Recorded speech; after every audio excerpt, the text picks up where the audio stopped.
The honourable member for Burgeo-La Poile. Order, please. Order, please. Order, please. Member for Burgeo-La Poile. Thank you, Mr. Speaker. One of our members placed questions on the order paper regarding autism in the fall of 2013. He followed up with a letter in November asking for answers since none were given.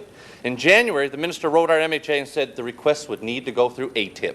So I asked the minister, why would you make our office jump through hoops to get this information, given that you are an open government?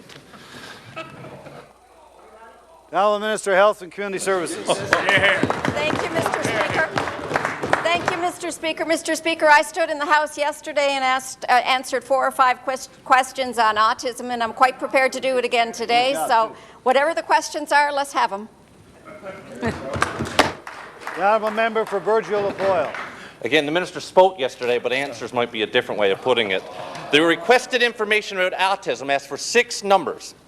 He didn't ask for reports, didn't ask for briefings, and you can answer them if you want. He asked at that time for information on the number of children on the wait list, the number of pediatricians working in the province, and the number of patients sent outside the province. Again, a self-proclaimed open government couldn't answer these simple questions in a timely fashion.